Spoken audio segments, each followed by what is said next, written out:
Voltamos a apresentar Revista Justiça.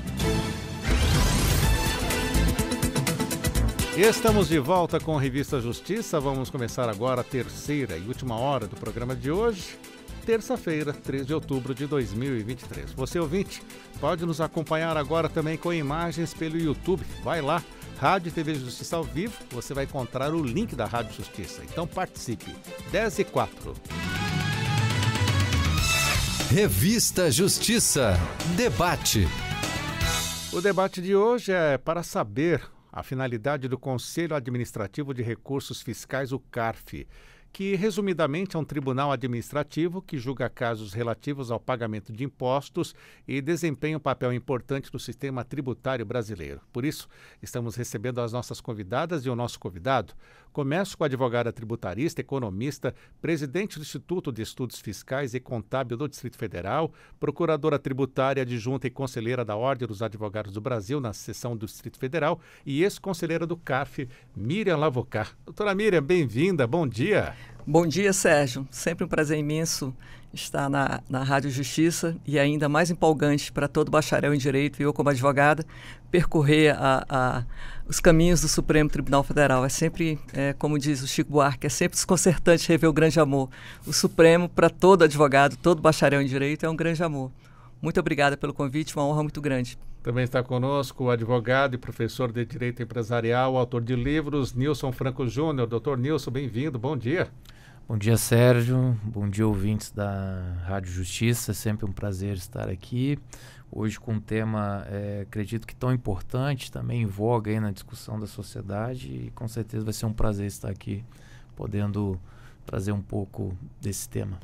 E também está conosco a advogada, mestre em Direito Tributário, doutora Rebeca Drummond de Andrade Miller. Apresentação bem resumida, perto do que todas as qualificações da doutora Rebeca. Bem-vinda, bom dia. Bom dia, Sérgio. Gentil como sempre, bom dia aos nossos ouvintes. Uma honra estar aqui com todos hoje, discutindo esse tema tão importante para a sociedade e para os advogados tributaristas, para os advogados públicos também e, sobretudo, para os contribuintes.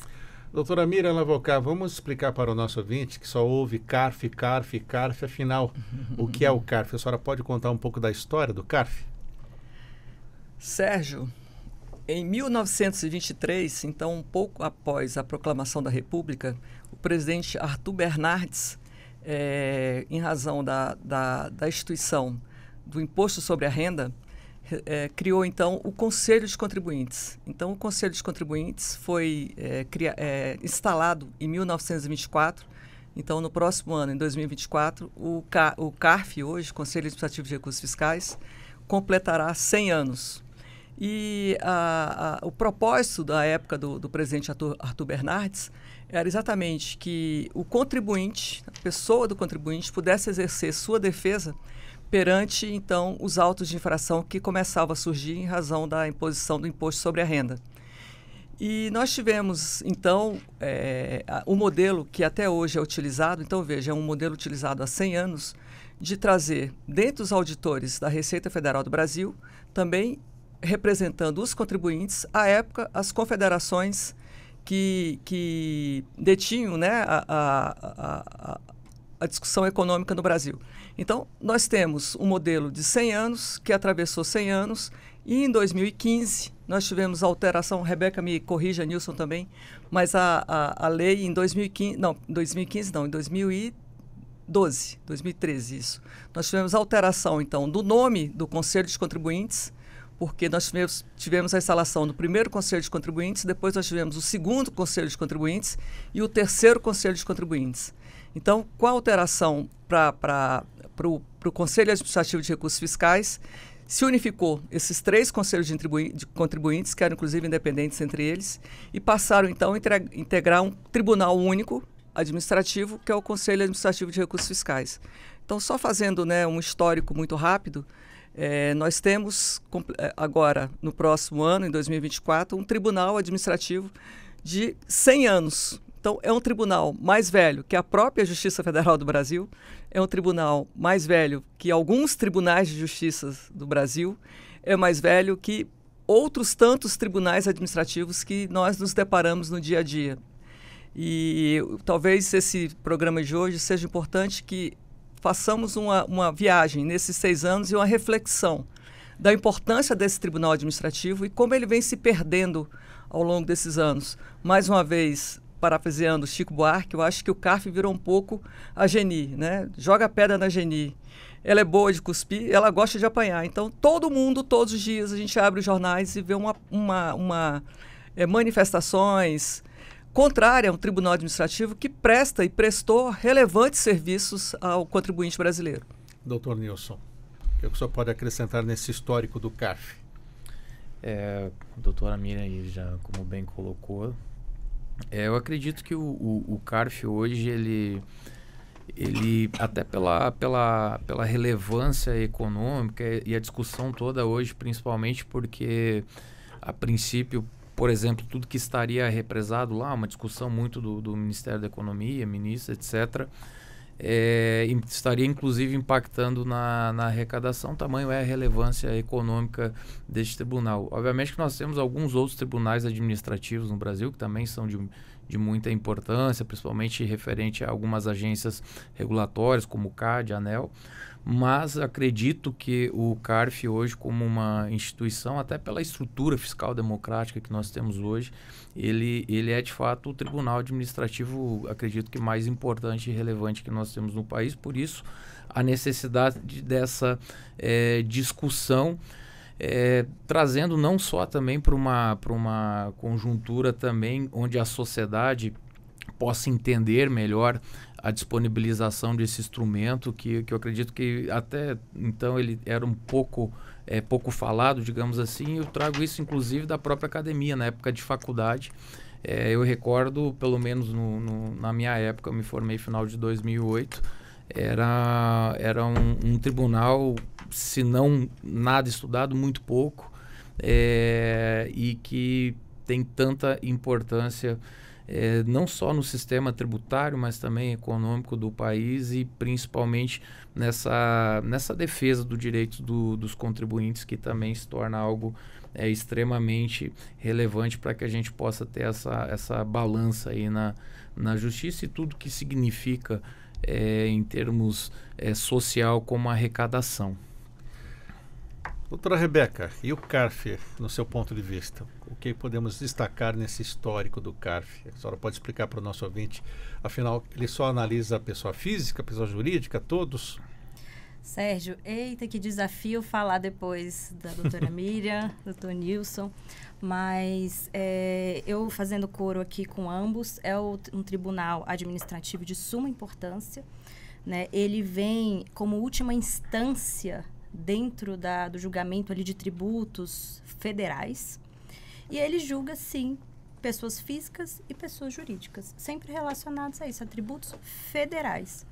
E por ser última instância e você também ter ali dentro, por parte da Fazenda Pública, a impossibilidade de finalizar o julgamento nessa esfera do CARF e ao judiciário, diferentemente do contribuinte, que pode ainda, uma vez perdendo no CARF, seguir com um ajuizamento de uma ação, enfim, aquela discussão no âmbito do judiciário.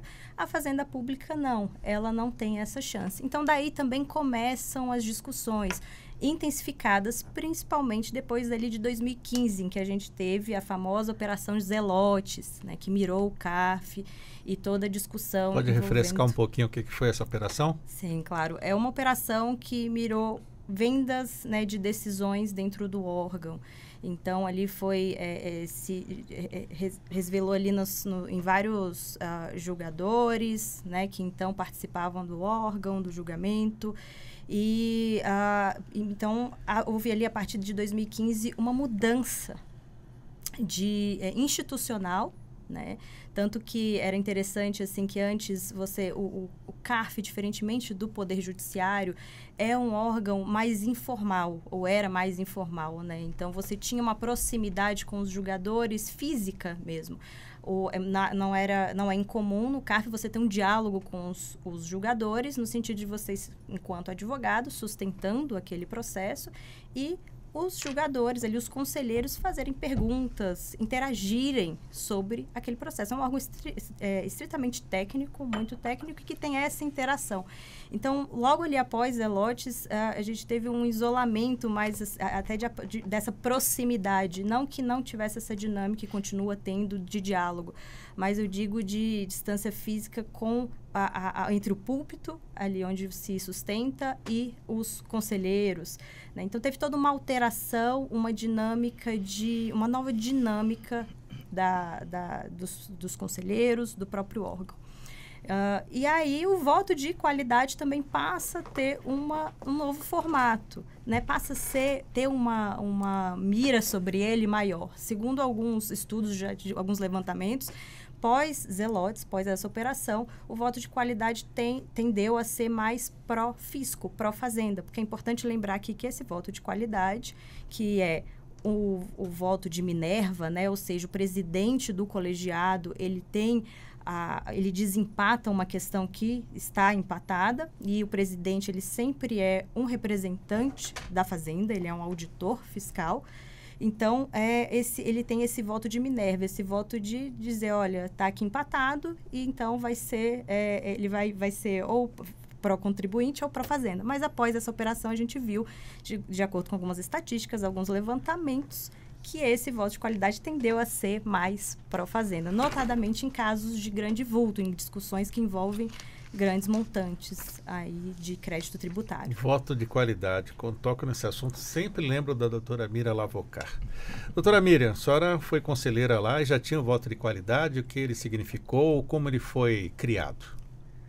Sérgio, eu vivi a experiência, primeiramente, no terceiro Conselho de Contribuintes, em 2004. Depois eu tive um novo mandato em 2006, já no segundo Conselho de Contribuintes. E voltei ao CARF em 2014, também à época, na terceira sessão. Nesses anos todos que eu participei como conselheira do CARF, sempre o empate era uma exceção.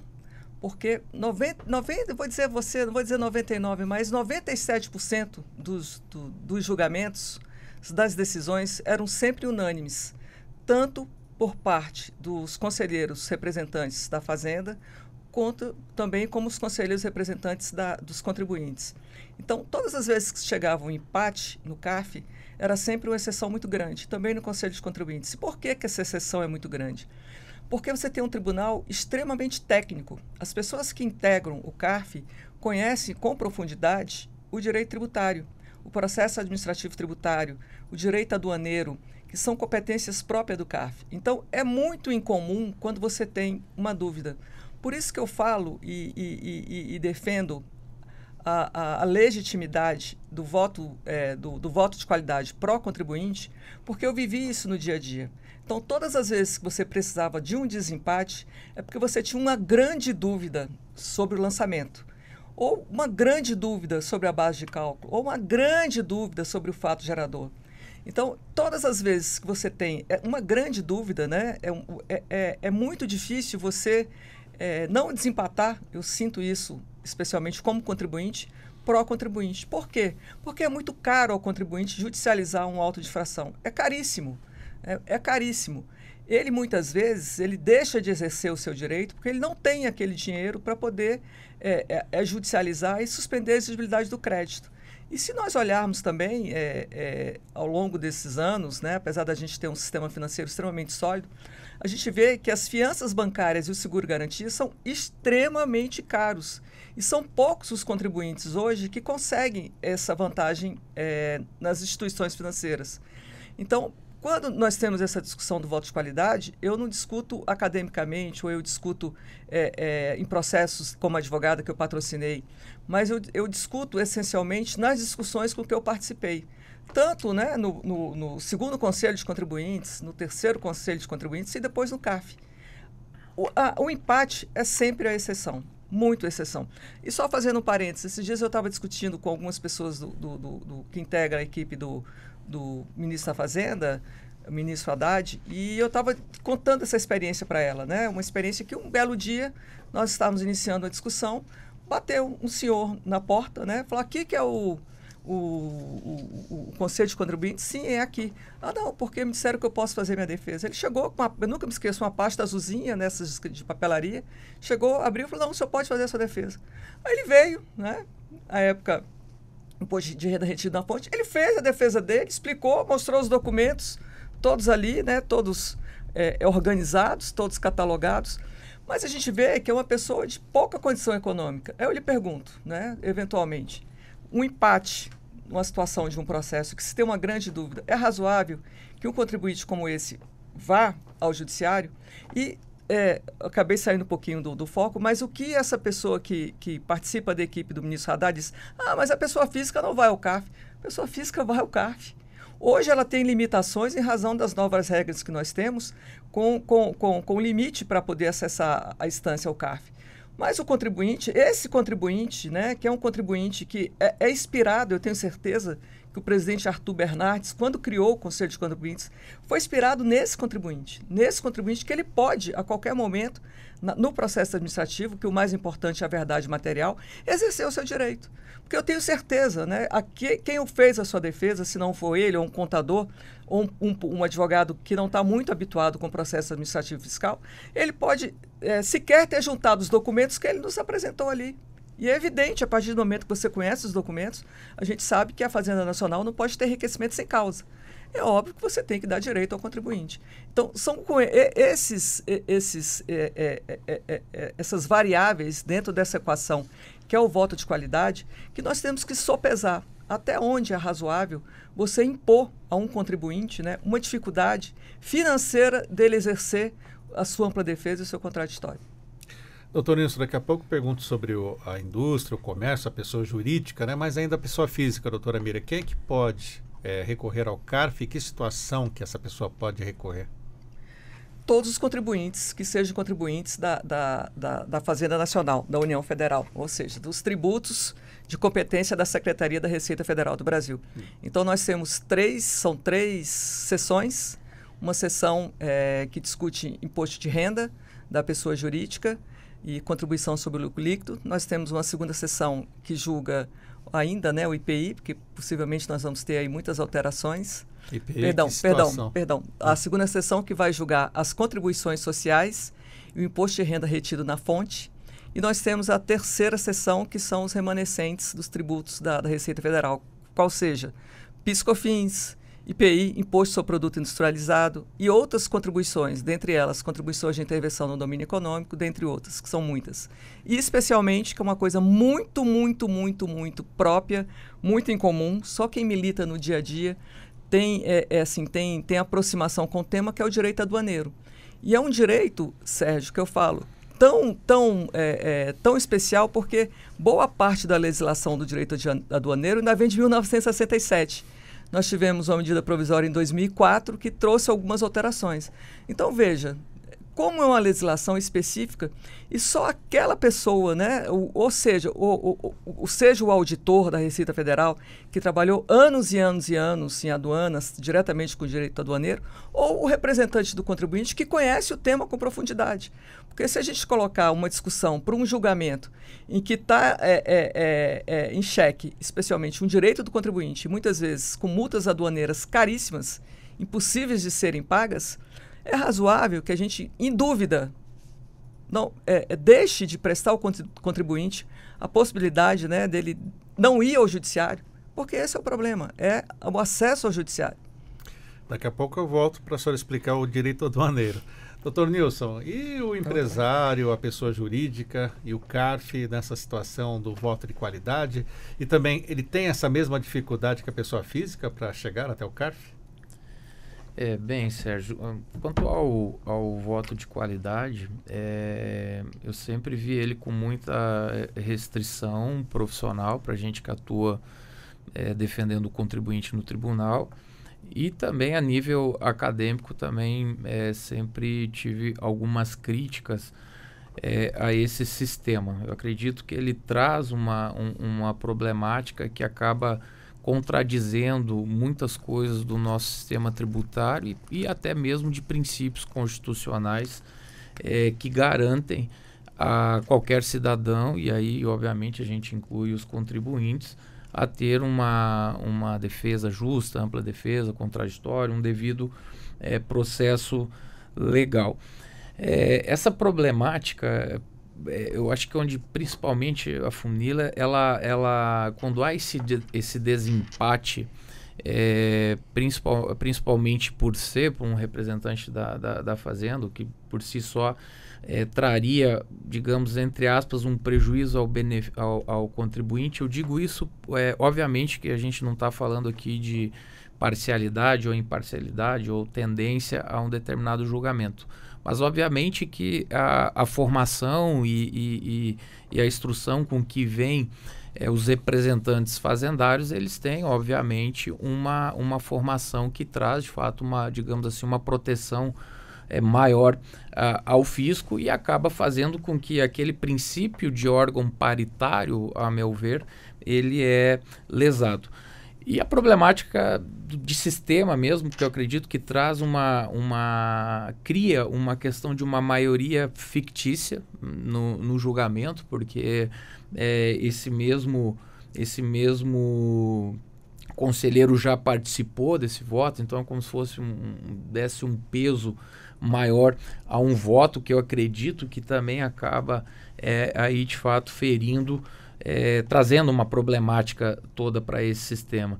Academicamente falando, eu acho que, assim, poderia, obviamente falando de uma forma extremamente simplória, acredito que fere o próprio Código Tributário Nacional, que hoje seria uma diretriz, e acredito eu que uma norma de hierarquia superior ao Decreto 70.235, que é a normativa que regula a processualística administrativa tributária.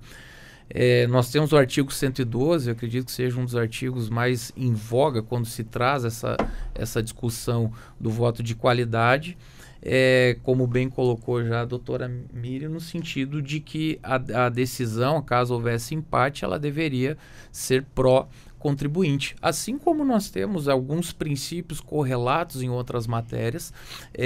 Pró-réu, né? Isso, tendo em vista que a figura da vulnerabilidade da parte que está do outro lado. Como nós temos no Código de Defesa do Consumidor, nós temos uma inversão de ônus da prova, nós temos na questão criminal, como você bem colocou, em dúbio pró-réu. Nós temos essa figura, inclusive, na Justiça do Trabalho, e nós temos também essa figura também no nosso direito tributário, materializado aí no artigo 112 do Código Tributário Nacional. E aí, obviamente, nós poderíamos aqui divagar também em princípios constitucionais que trazem uma discussão mais alargada, digamos assim, e poderíamos falar em vários princípios aqui, como já coloquei, o devido processo legal, ampla defesa e contraditório. Poderíamos até esticar isso para falarmos sobre um princípio de isonomia, de igualdade, etc.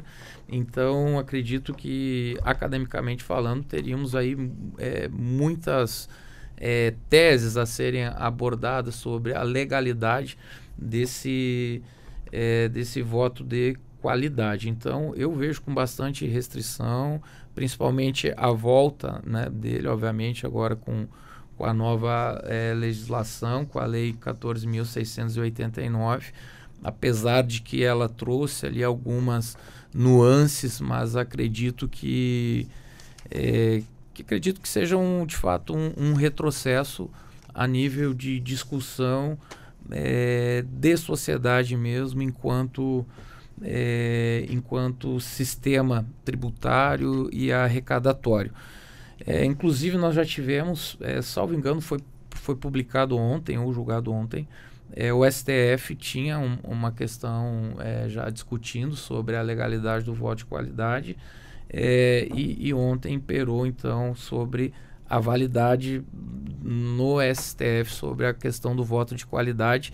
Mas aí eu traria, aí seria para um outro café ou para uma outra conversa ainda, a problemática de que muitas vezes o STF traz como base ou sustentação para a denegação de um direito tributário requerido por algum contribuinte a repercussão econômica que aquela decisão poderia gerar.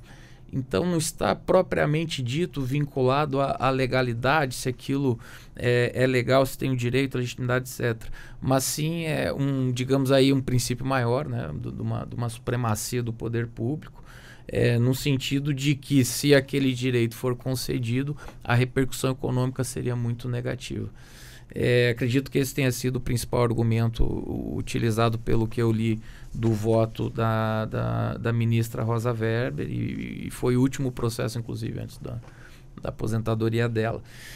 Então eu vejo o voto de qualidade com muita restrição e, academicamente falando, eu acredito que ele eu acredito que ele fere ali muitos princípios do nosso sistema tributário e da própria Constituição Federal. Doutora Rebeca, voto de qualidade, a senhora pode contar um pouquinho da tramitação até legislativa desse item do CARF? Vamos lá, Sérgio. O voto de qualidade, de fato, como eu disse até no início, né, ele passou aí a ter uma discussão, um debate ainda maior do que foi no passado. E a gente tem ali um certo, vou dizer assim, incômodo do Congresso, né, com essa questão do voto de qualidade, uma questão sensível de alerta para o Congresso Nacional. Então, ali, quando a gente tem a votação da Lei 13.988 em 2020, que é a Lei da Transação Tributária, há um dispositivo que é inserido nessa lei para fazer uma alteração, na verdade, uma inclusão de um outro artigo, que seria o artigo 19E, na Lei 10.522 de 2002, e para inserir que o voto de qualidade ele se daria a favor do contribuinte. Essa lei é aprovada em ambas as casas, é sancionada, e a gente passa até essa vigência desse voto de qualidade com um novo formato, qual seja, a favor do contribuinte. Quando agora, né, mais recente, e, claro, essa discussão não acabou aí. Então, houve um incômodo interpretativo, digamos assim, quanto a esse dispositivo. Passou-se a haver um posicionamento da própria Fazenda, na época o Ministério da Economia, né, direcionando o entendimento quanto a esse novo dispositivo numa forma mais restritiva, ou seja, a aplicação, nesses casos, do voto de qualidade a favor do contribuinte vai ser só em casos de sanção de multa. E assim foi, né? Foi começou-se a se dar uma interpretação restritiva, enquanto do outro lado o contribuinte dizia, não, na verdade aqui é em todos os casos, inclusive mérito, e enfim, e ali aquele duelo entre contribuinte, Fazenda e o próprio Congresso Nacional incomodado também com essa interpretação, tanto que se ensaiou dentro da Câmara dos Deputados a edição de um decreto legislativo para poder suspender os efeitos de uma portaria que havia sido editada ali no Ministério da Economia para fazer essa interpretação dessa forma, como eu disse, mais restritiva. Fato é que esse voto de qualidade segue desse modo até esse ano, em que a gente, no início do ano, mudança de governo, uma preocupação grande com a arrecadação, e esse é um outro ponto também de debate que a gente depois pode se estender aqui, com relação a esse mote da arrecadação pela arrecadação e o envolvimento de um órgão como o CARF, que se busca a verdade material, como, né, a doutora Miriam aqui mesmo até já bem pontuou, e não, apesar de, claro, no fim do dia esbarrar na arrecadação, ele não pode ser, e aqui minha crítica, né, ser mudanças nesses sentidos com foco só de arrecadatório, mas enfim, então vem essa mudança por meio de uma medida provisória no início desse ano para voltar ao que era antes, ou seja, deixar o voto de qualidade vai ser a favor da Fazenda. Não vai ser mais a favor do fisco, não mais a favor do contribuinte. Tempo passa, críticas são construídas, né, em torno dessa medida provisória, e aí eis que a gente tem um projeto de lei em comum acordo em que sentaram-se à mesa tanto o Poder Executivo como o Poder Legislativo e a própria OAB para se desenhar um formato em que esse voto de qualidade passasse a ter um meio do caminho, ou seja, agradasse tanto a parte fazendária, mas também a parte dos contribuintes. E aí nasce o projeto de lei 2384 de 2023, que foi recentemente sancionado e foi transformado na lei 14.689 de 2023, que o doutor Nilson até mencionou. E na atual situação, tem o voto de qualidade então, doutora Miriam? E qual a análise a senhora faz sobre essa última lei? Sérgio, como eu disse a você, é sempre inexplicável a sensação de entrar no Supremo Tribunal Federal. Eu tive a grande honra de ser advogada da Confederação Nacional da Indústria e atuar no Supremo Tribunal Federal por 10 anos da minha vida dentro do controle concentrado. Então, é sempre uma emoção incomum, né, de ver a importância da Suprema Corte brasileira. E eu me atrasei um pouquinho, porque exatamente eu não resisti em rever algum dos ministros que estavam ali na galeria e lembrar de um momento do Supremo que, para mim, foi fundamental na minha formação como advogada. E o que mais me dói quando eu tenho a nova edição da lei é saber que o Supremo Tribunal Federal fez maioria para dizer que o voto de qualidade pró-contribuinte é constitucional. Né? Então, isso, quando a gente chega à Suprema Corte, ainda mais nesses últimos meses que nós vivemos uma violência à Suprema Corte, é difícil para todo cidadão brasileiro ver aquelas cenas e ver a degradação que se fez com o Supremo Tribunal Federal, da importância que é o tribunal para a República Brasileira. E a gente vê que o Executivo não observou uma decisão do Supremo, né? Uma decisão importantíssima do Supremo, porque eu falo importantíssima porque é importantíssima para o processo administrativo brasileiro, processo administrativo fiscal, que é uma legislação que, como eu digo a você, ele não é feito para grandes empresas, ele é feito para o contribuinte. É feito para o contribuinte, seja ele pequeno, seja médio, seja grande empresa, seja pequena empresa. Enfim, é o contribuinte brasileiro que vê limitações na sua ampla defesa, no seu contraditório e mais no seu direito. Então, eu, pessoalmente, tenho críticas à edição dessa nova legislação e tenho críticas sobre dois viés. Primeiro, que é desconsiderar uma decisão da Suprema Corte brasileira, feita por sua maioria. E segundo, né, eu vejo uma grande dificuldade para aquele contribuinte que tem o seu direito não poder exercê-lo perante o judiciário diante do custo que é acessar o judiciário. E sempre eu tenho comigo que foi uma nova balança dentro dessas discussões do voto de qualidade, no voto do ministro Luiz Roberto Barroso, que hoje é o presidente da Suprema Corte Brasileira. No sentido de que, olha, ainda que seja o voto de qualidade pró-contribuinte, que nós entendemos ser constitucional, então permita à Fazenda Nacional o acesso ao judiciário. Porque a Fazenda Nacional ela tem muito mais condição do que um contribuinte de acessar o judiciário. Por todas as condições, eu não chamo nem condições financeiras, mas chamo as condições, né, de ter uma Procuradoria Federal com esse propósito, a PGFN, por ter isso em todo o Brasil, por ter condições, acima de tudo, de prazos em dobro, condições ainda mais benéficas que o contribuinte tem. Então, eu acho que o voto do Luiz Roberto Barroso, eu confesso que me trouxe uma certa estranheza no momento. Mas eu começo a ver que é o mais ponderado e mais razoável dentro, né, dos princípios constitucionais brasileiros, que a gente não pode nunca esquecer que os princípios constitucionais se sopesam. Então, a gente tem que sopesá-los para saber aplicar a Constituição brasileira.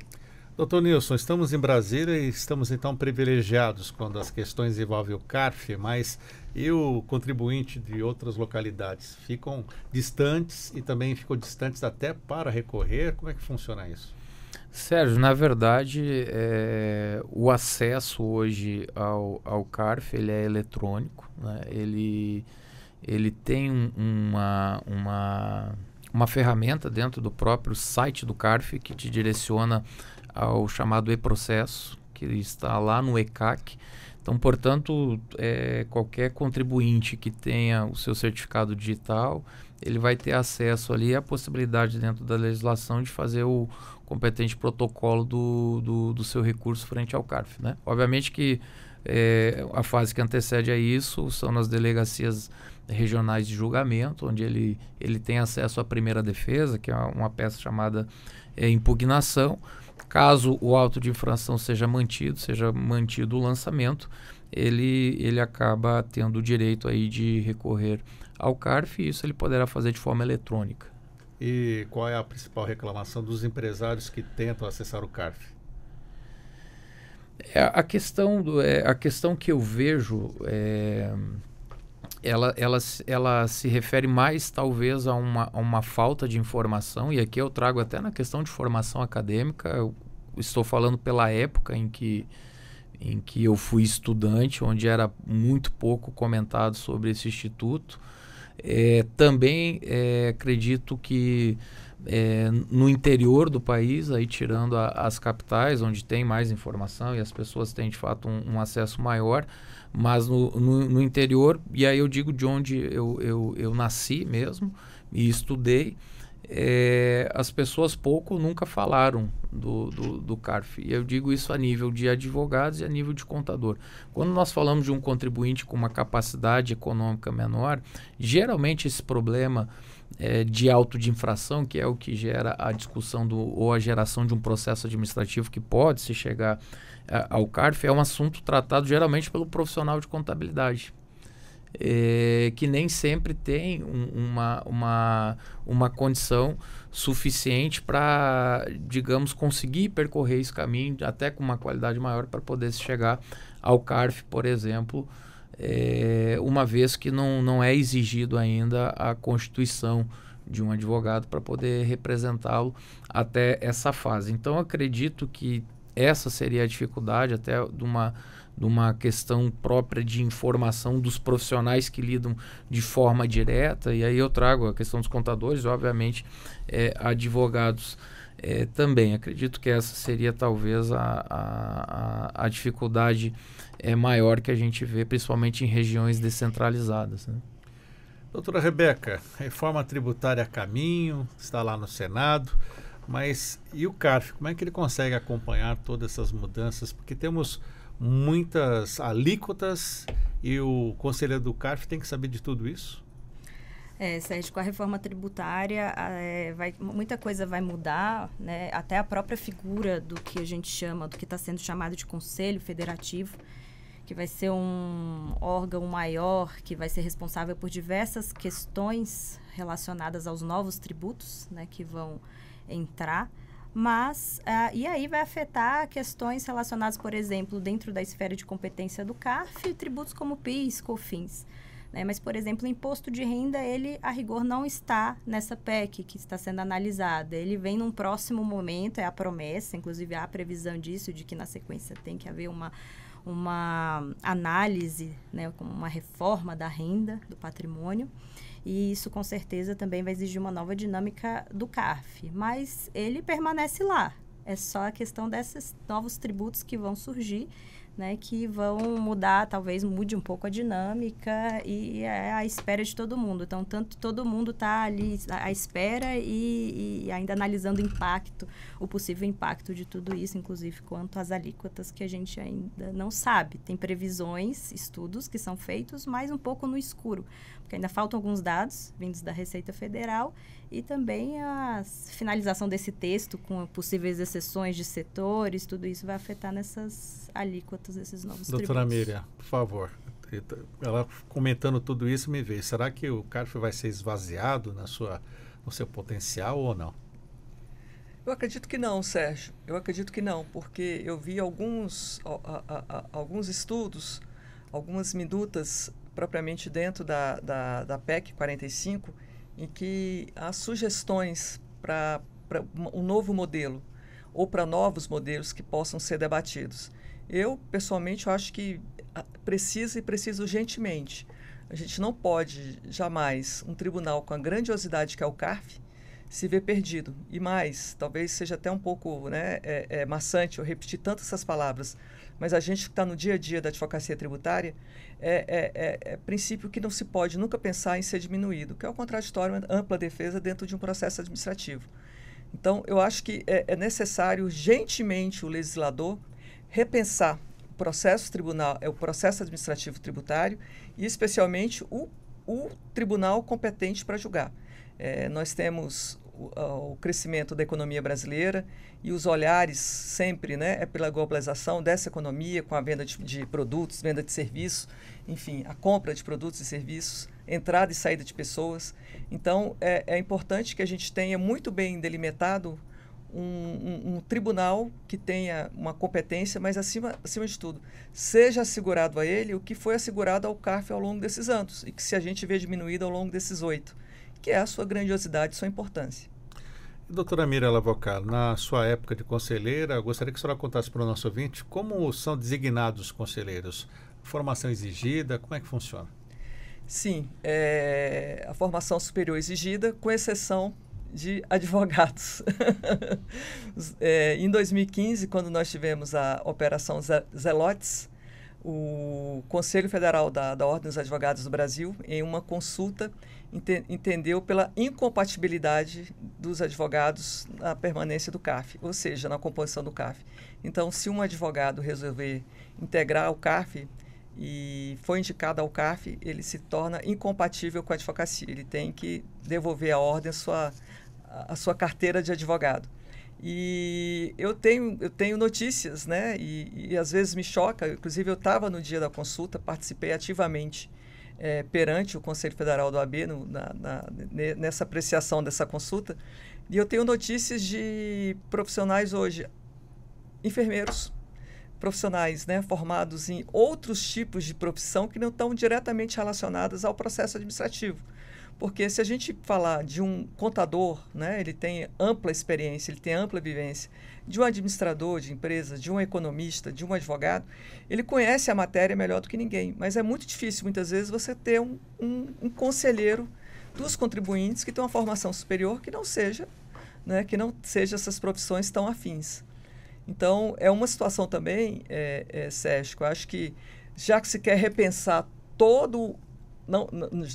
até me expressei errado, não é que não se queira, é que é necessário repensar amplamente todo o processo administrativo fiscal, é necessário também que a OAB, né, e também todos os outros conselhos profissionais passem a regulamentar ou rever, como foi o caso do OAB, essa questão de impedimentos para poder estar no tribunal. Acho que a partir do momento que você tem um curso superior, que você tem matérias afetas à sua formação, ele está mais do que habilitado a ser conselheiro do CARF. E hoje as indicações continuam como há 100 anos atrás. Como Arthur Bernardes desenhou e previu, que melhor do que ninguém, que os contribuintes que pudessem exercer sua defesa. Hoje são indicados os conselheiros dos contribuintes pelas confederações de entidade superior. Então, nós temos, com indicação da Confederação Nacional da Indústria, que eu tive a honra de participar, Confederação Nacional do Comércio, Confederação Nacional da Agricultura, Confederação Nacional Financeira e também, né, as confederações dos trabalhadores. Então, nós temos essa dupla indicação dos contribuintes. E tem um mandato? Como funciona? O mandato é de 3 anos, podendo ser reconduzido. Muito bem. Dr. Nilson Franco, dentro dessas mudanças propostas assim também, surgem anseios do empresariado que o consultam sobre como podemos aperfeiçoar mais o CARF? Com certeza, Sérgio. Essa reformulação, como bem já colocou a doutora Miriam, a gente entende como necessária até para, não digo só modernizar o sistema, até porque hoje a nossa legislação ela é da década de 70, apesar de ter tido várias alterações com as legislações que sobrevieram e alteraram o texto de forma até, digamos, substancial, ele precisa ser, de fato, modernizado. Mas eu acho muito importante que veio à tona toda essa discussão, somente no Congresso, que eu acho que teve como principal motivo a questão do voto de qualidade, porque aí trouxe, obviamente, um questionamento do sistema como um todo, né? Não somente um instituto que está lá dentro, como é o voto de qualidade, mas questionamento de um sistema como um todo, que talvez antes nunca esteve tão em voga no Congresso, e o Congresso que, obviamente, aí representa a sociedade. Então, eu acredito que o anseio do contribuinte, do empresário, obviamente, sempre é ter acesso a uma melhor defesa, né? Então, como bem colocou também a doutora Miriam, ele não pode nunca ser diminuído a ponto de você mitigar direitos constitucionais como ampla defesa, contraditório, devido ao processo legal. Então, acredito sim que o órgão deve ter uma reestruturação no sentido de trazer uma modernização do sistema, se pensar realmente nos requisitos de escolha dos conselheiros, que impactaria, obviamente, aí na composição de todo o tribunal, mas sempre com um olhar, acredito eu, de proteção também ao contribuinte. Obviamente que nós temos o viés da arrecadação, o viés social que a arrecadação de imposto traz, mas nós também temos a parte do contribuinte. Isso tem que ficar de alguma forma equilibrada e, obviamente, atendendo princípios e premissas norteadoras que nós temos na nossa própria Constituição Federal, Código Tributário e por aí em diante. Doutora Rebeca, voltando aqui à pessoa física que tem um problema de imposto de renda, por exemplo, ela pode acionar o CARF, recorrer ao CARF caso receba uma notificação, uma multa, faz o processo administrativo, é negado, ela pode recorrer ao CARF? Como é que funciona isso? Sérgio, a doutora Miriam até vai poder dar maiores detalhes pela atuação, enfim, dela, mas a pessoa física, sim, a rigor, sim, né? Dependendo do que está envolvido, do montante envolvido.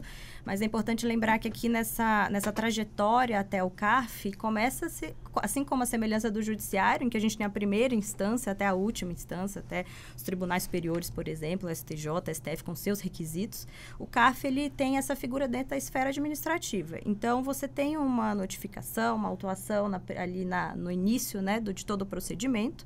Depois você passa para as instâncias locais, que seriam as delegacias, né, da Receita, de julgamento. E aí, essa última instância, né, a última possibilidade dentro da esfera administrativa, que é o CARF, o nosso querido CARF aqui em discussão.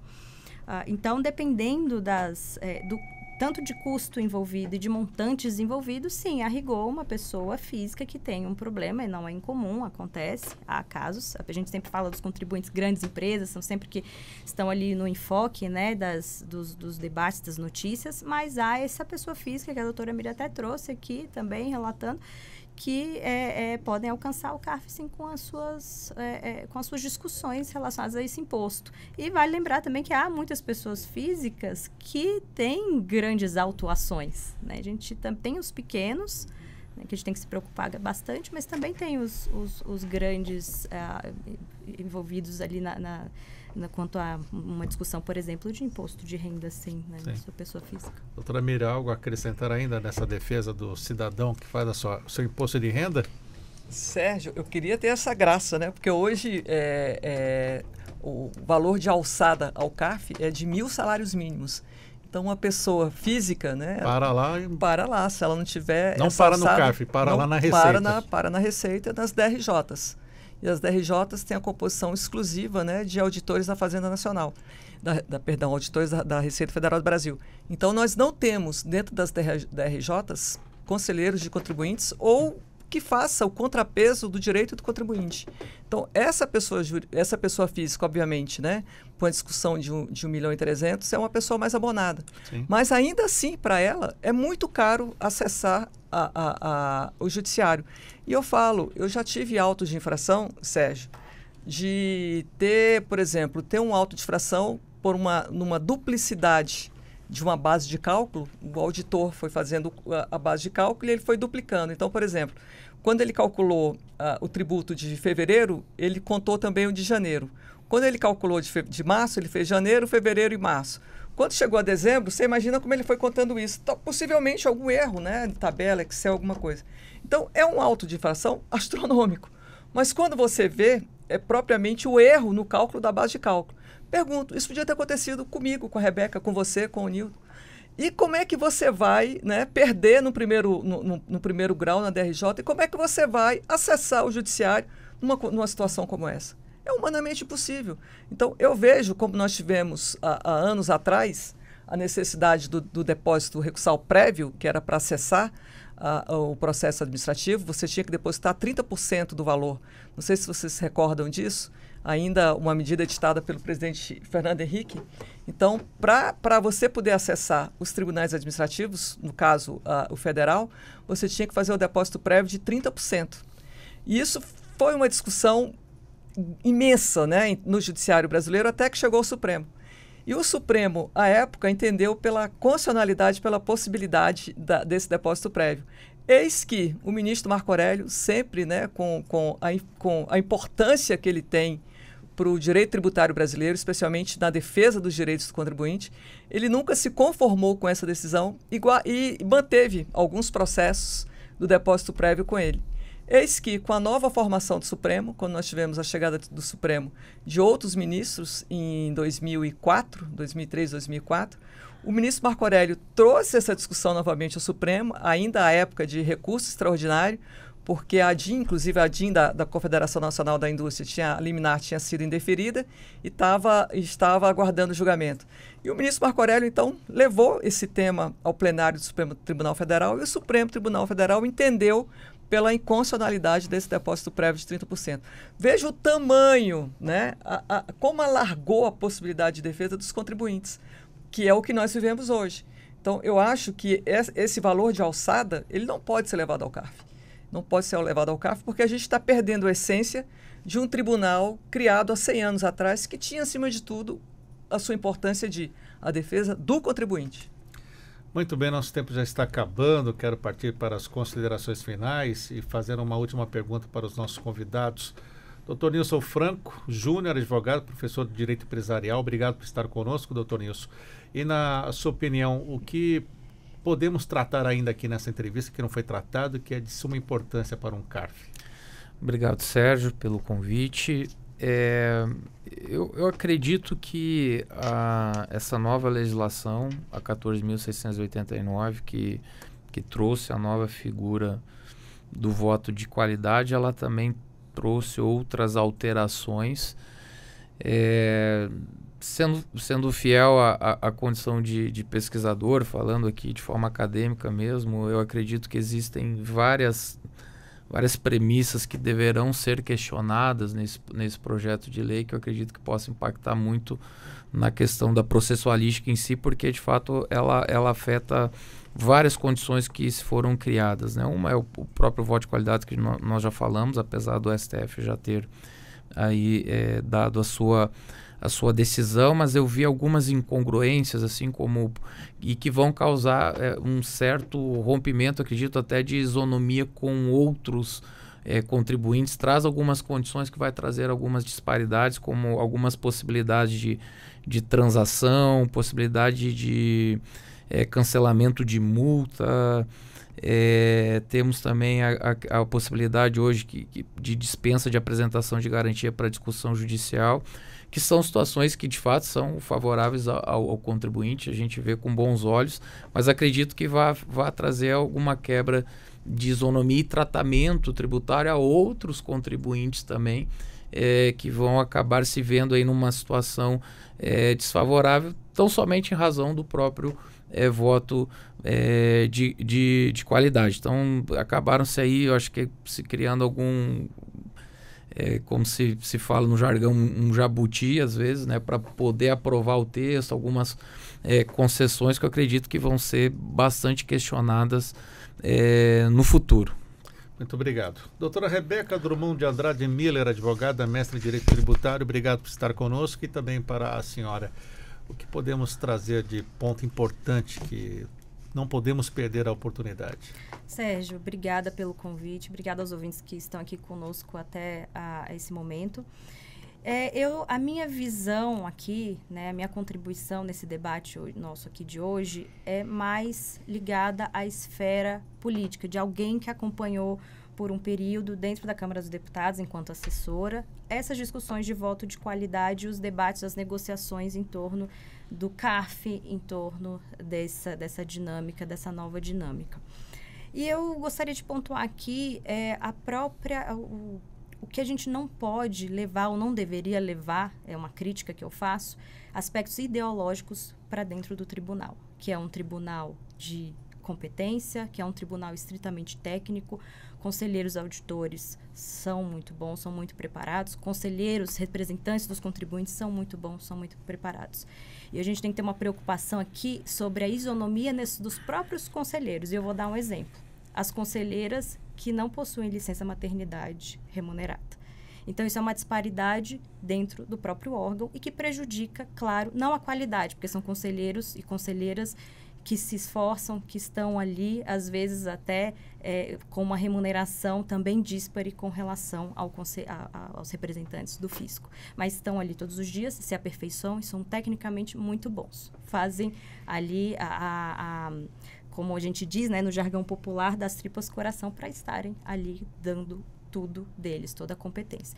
Então, a gente tem que se preocupar nessa questão institucional, né, da formação, da isonomia dentro dos entre os próprios conselheiros e não trazer esses debates ideológicos no sentido como foi aventado, muitas vezes aqui nas discussões do voto de qualidade, durante esse ano principalmente, de que seria um órgão que os conselheiros dos contribuintes representam os contribuintes, que são sonegadores, são conselheiros que representam contribuintes e, portanto, há uma corrupção.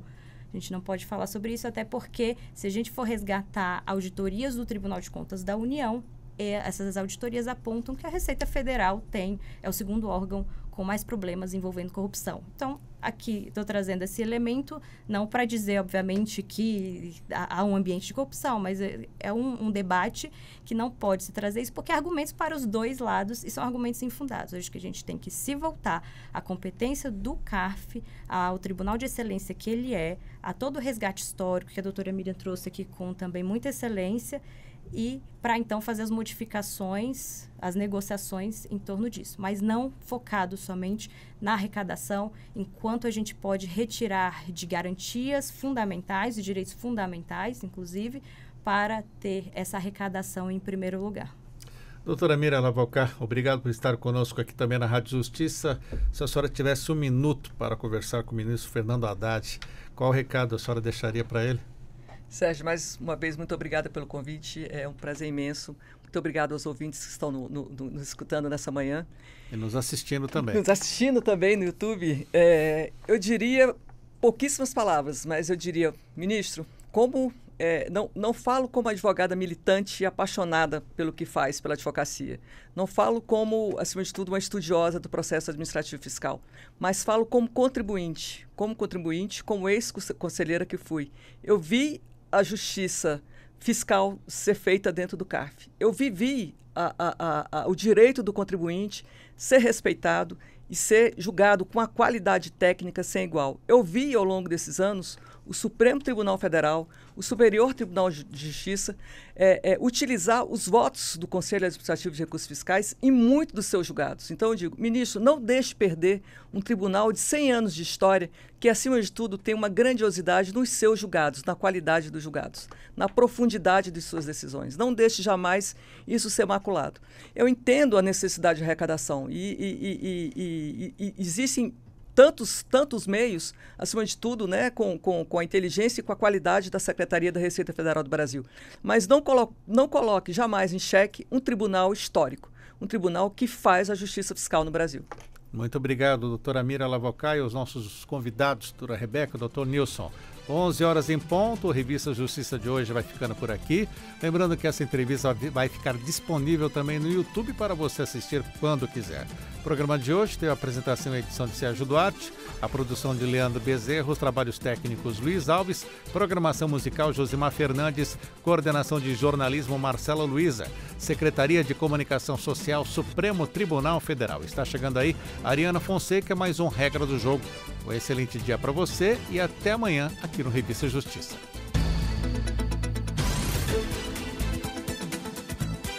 A Rádio Justiça apresentou Revista Justiça.